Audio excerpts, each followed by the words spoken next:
என்ன பார்க்க போகிறோன்னா, இந்த ரோப் இருக்குல்ல, இந்த ரோப்பை வந்து நம்ம வந்து இன்விசிபிளாக எப்படி வைக்கலாம் அப்படின்றத பார்க்கலாம். இன்னொரு டிப்ஸ் வந்து இப்போ பார்த்தீங்கன்னா, அந்த பானைக்கில் இந்த சைடு வந்து நான் வந்து கட் பண்ணாமல் விட்டுருக்கேன். ஏன் கட் பண்ணாமல் விட்டுருக்கேன்னா, இப்போ இதை கட் பண்ணிட்டோம் என்ன ஆகுனா, கரெக்டாக இந்த சைடு இப்போ 3 இன்ச்சு நம்ம அகலம் நெக்வித் வந்து கொடுத்துருக்கோம்னா, இந்த 3 இன்ச்சு வந்து அந்த இடத்துல வந்து நிற்காது. அப்போ இது நகண்டுக்கணும். நகலாமல் இருக்கிறோன்றதுக்காக என்ன பண்ணணும், ஒரு 1/2 இன்ச்சு வந்து நம்ம விட்டுட்டு அப்படியே அதை வந்து கட் பண்ணிக்கணும். அப்படி வச்சுட்டிங்கன்னா நம்ம இதை ஸ்டிச் பண்ணிவிட்டு அதுக்கப்புறம் இதை நம்ம கட் பண்ணிட்டோம்னா இது வந்து நமக்கு விரிஞ்சு போகிறதுக்கு சான்ஸ் இல்லை. சரிங்களா? அதுக்கு தான் இதை நான் இப்படி கட் பண்ணி வச்சுருக்கேன். இதை நம்ம எப்படி வைக்கலன்றதை ரோப் எப்படி வைக்கலாம் பாருங்கள். இது வந்து பானைக்கில் வைக்க சொல்லியிருக்காங்க. இது ஆல்ரெடி இது வந்து ஃப்ரண்ட் சைடு, இந்த கிளாத் வந்து ஃப்ரண்ட்டு. இது வந்து லைனிங்கை வச்சுட்டு அடித்து உள்ளே திருப்ப போகிற இது வந்து, அதனால இது அப்படியே வச்சுருக்கேன். இது 2.5 இன்ச் இது வந்து மார்க் பண்ணி வச்சுக்கோங்க. மார்க் பண்ணி வச்சுட்டு இந்த ரோப் எடுத்துகிட்டு நீங்கள் வந்து இப்படி வந்து உள்ளே கொடுத்துருங்க. இது அந்த துணி நகலாமல் இருக்கிறதுக்காக பின் போட்டு வச்சுருக்கேன். உங்களுக்கு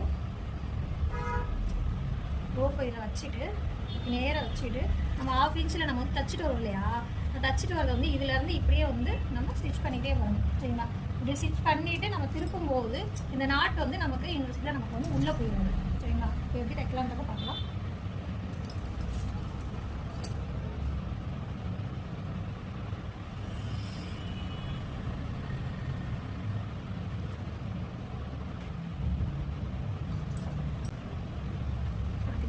ஒரு 1/2 இன்ச்சில் இப்படி தச்சுட்டே இருங்க. ரோப்பை வந்து அந்த 2.5 இன்ச் இருக்குல்ல, அந்த 2.5 இன்ச்சில் வந்து நம்ம அப்படியே உள்ளே வந்து ஃபிட் பண்ணிடுங்க. இது வழியாக சரிங்களா? ஃபிட் பண்ணிவிட்டு இந்த இடத்துல வச்சுருங்க. கரெக்டாக வச்சுட்டு இது கொஞ்சம் கூட நாட்டுக்குள்ளே இருக்கணும். அப்படியே வச்சு பிடிச்சிக்கோங்க. ஏன்னா நல்லது லைட்டாக ஒரு டபுள் ஸ்டிச் கொடுத்துருங்க. கொடுத்துட்டு அப்படியே ஸ்ட்ரைட்டாக நம்ம எப்பயும் போல் அப்படியே தச்சுட்டு வந்துடுங்க.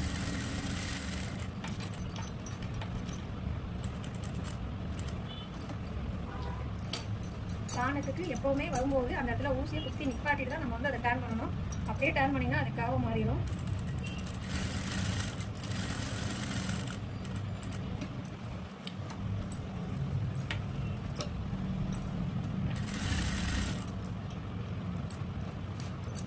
சுருக்கம் இல்லாமல் பார்த்துக்கணும்.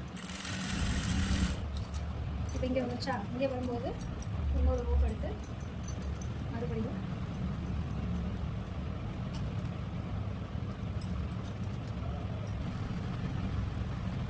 தைக்கும்போது நம்ம வந்து திருப்பி விட்டோம்னா நமக்கு எந்த ஒரு இதுவுமே இருக்காது. நம்ம ஸ்டிச் பண்ணியிருக்கோமான்னு கூட தெரியாத அந்த அளவுக்கு எல்லாமே நமக்கு தையல் எப்படியே உள்ளே போயிடும்போது அதை கட் பண்ணிவிட்டு நம்ம வந்து வரணும். சரிங்களா? புரிஞ்சுக்கும்னு நினைக்கிறேன். இந்த மாதிரி தைங்க வச்சிங்கன்னா ஃபினிஷிங் வந்து உங்களுக்கு வந்து நீட்டாக இருக்கும். சரிங்களா? Okay friends, thank you.